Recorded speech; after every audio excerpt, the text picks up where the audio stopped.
Agora a gente vai resolver a questão número 3, que tem a ver com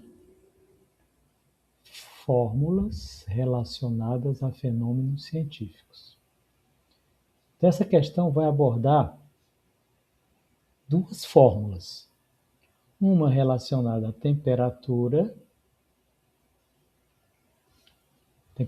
da água em seus pontos de fusão e de ebulição. O ponto de fusão da água, 0 graus Celsius. Eu estou aqui na escala Celsius. Ele vai trabalhar com duas escalas, a Celsius e a Fahrenheit. O ponto de ebulição da água é de 100 graus Celsius. E o que é ebulição e o que é fusão? Ele explica bem aqui, ó. A ebulição transforma a água em vapor. Ou seja, a 100 graus, a água é transformada em vapor. Aqui o termômetrozinho. E a 0 grau,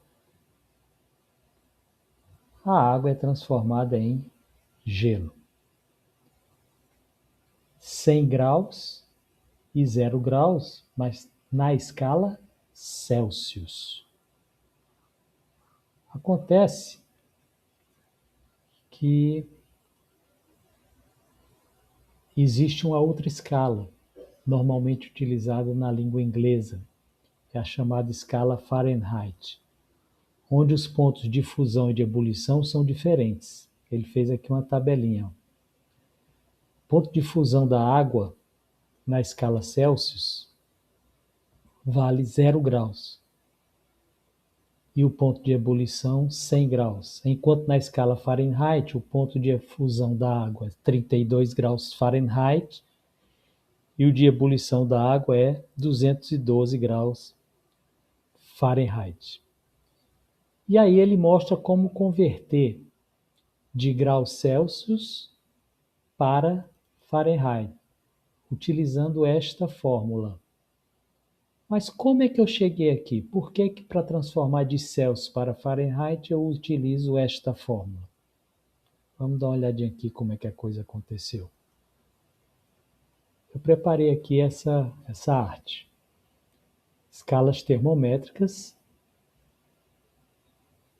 Eu transformei aquela tabela nesses dois, vamos chamar aqui termômetros, né? Um em graus Celsius e outro em grau Fahrenheit. Essa aqui da escala Celsius, essa aqui da escala Fahrenheit. Ponto de ebulição e difusão das duas. Ponto de ebulição e difusão da água, né? Em graus Celsius, 100 para ebulição e para fusão, 0 grau. Fahrenheit, para ebulição, 212 e para fusão, 32 graus.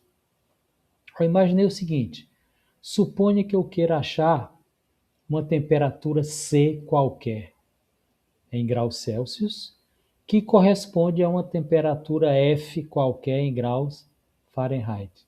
Que relação existe entre C e F? É isso que eu quero determinar. Bom, primeiro que a variação da temperatura é linear. O que é que significa dizer isso? Significa simplesmente dizer que quando a temperatura em graus Celsius variar, ou seja, passar de uma temperatura para outra, a temperatura em graus Fahrenheit também vai variar de um valor para outra, de maneira proporcional. Tá certo? Então, eu posso dizer que a variação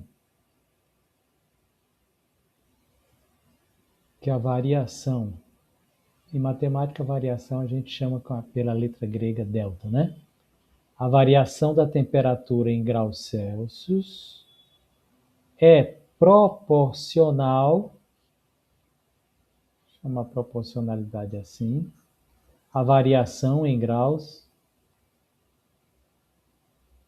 Fahrenheit. Se eu estou falando em proporcionalidade da variação, proporcionalidade da variação. Então vamos escrever esta proporcionalidade. Se é uma proporção, é uma igualdade entre duas razões. Está aqui uma fração igual a outra fração. Proporção de quê? Da variação das temperaturas. Se é variação, eu vou fazer uma diferença, né? Vai de uma temperatura para outra. Então, eu vou pegar, ó, da minha temperatura qualquer até o ponto de fusão na escala Celsius. Então, é C menos zero. Está para. Agora eu vou pegar da ebulição até o ponto de fusão. 100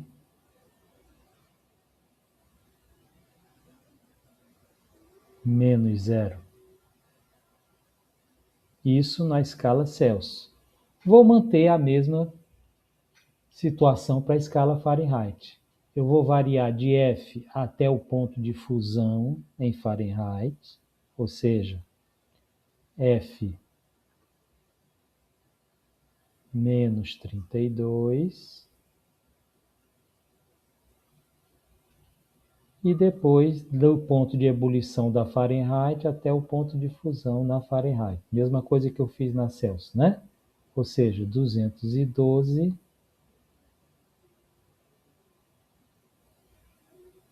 menos 32. Vamos fazer essas contas? C menos zero é C. 100 menos zero é 100.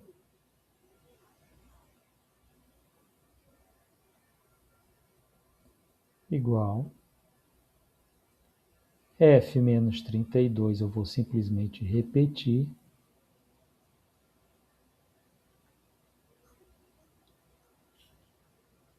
E 212 menos 32 dá 180. Pronto. Deixa eu subir um pouco essa tela.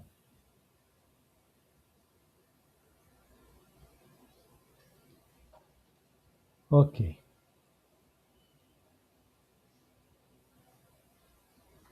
Então vamos lá. Pela propriedade fundamental das proporções, né?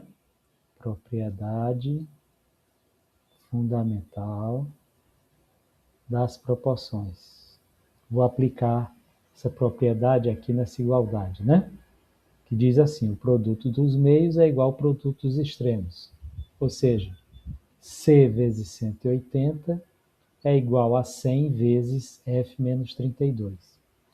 C vezes 180 é simplesmente 180C.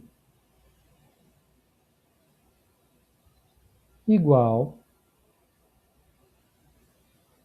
produto dos meios, 100 vezes F menos 32.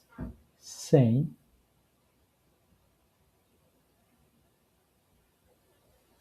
vezes F menos 32. Eu abri o parênteses porque eu quero multiplicar o 100 pelo F menos 32, por todo este fator, né? Pela diferença como um todo. Como eu quero achar o valor de C, vou dividir todo mundo por 180, né? Então, dividindo ambos os lados por 180, quando eu divido 180C por 180, fica só o C, né? Porque 180 por 180 dá 1, então fica 1C. E esse aqui eu vou indicar a divisão. Fica 100, que multiplica o F menos 32,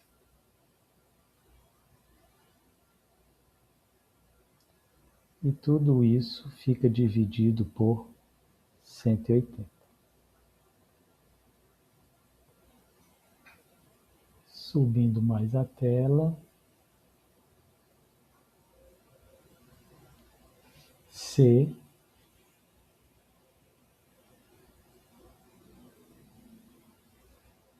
vai ser igual.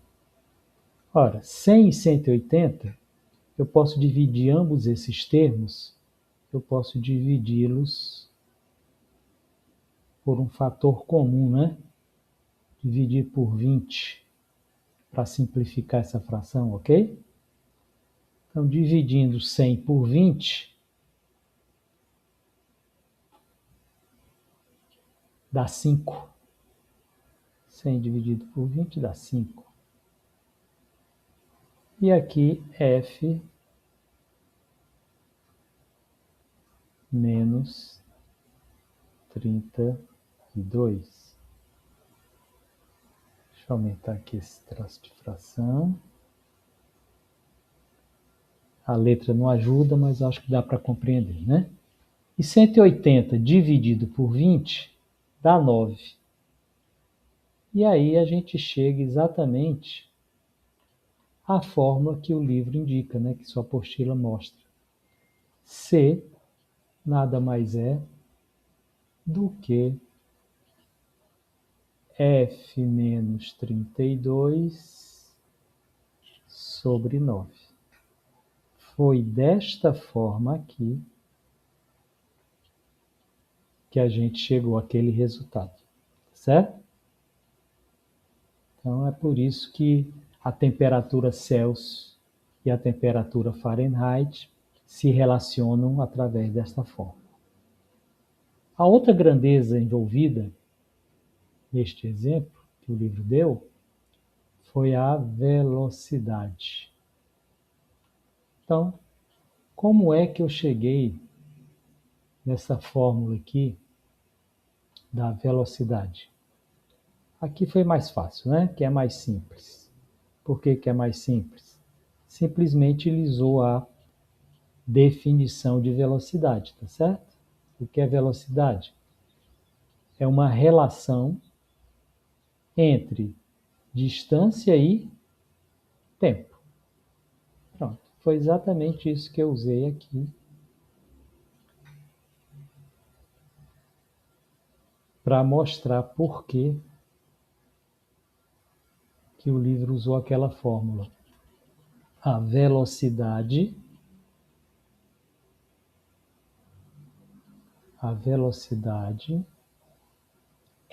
em matemática é o símbolo de igualdade, é uma relação. Relação em matemática é representada por um traço, é uma relação, é uma razão. Entre quem? Entre uma determinada distância, que ele chamou de D,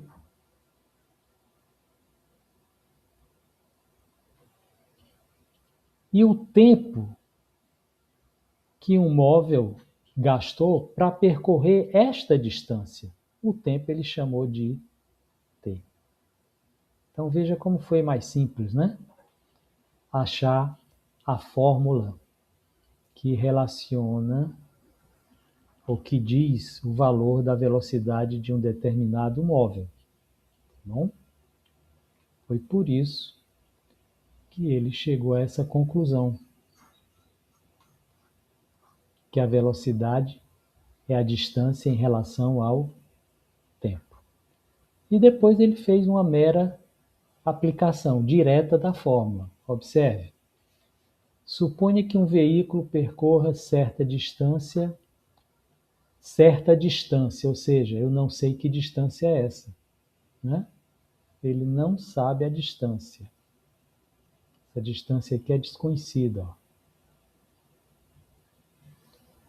A uma velocidade de 60 km por hora. Essa velocidade ele deu. Velocidade V. Então, que relação existe entre distância e tempo? É simples, eu vou aqui na fórmula, onde tem V, ele substituiu por 60. D é a distância e t é o tempo. Valores esses que eu não sei quais são. Então, que relação existe? Qual é a distância? Aplicando a propriedade fundamental das proporções, né? Produto dos extremos é igual ao produto dos meios. Lembra que aqui é 60 sobre 1.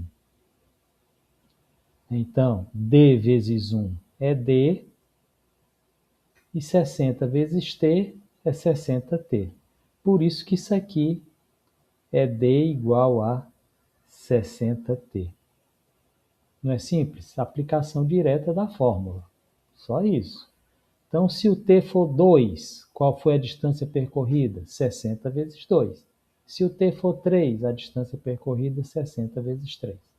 Quilômetros por hora, certo? É a unidade de velocidade. É a unidade de distância, quilômetro, metro, sobre a unidade de tempo, hora, minuto ou segundo. Tá bom?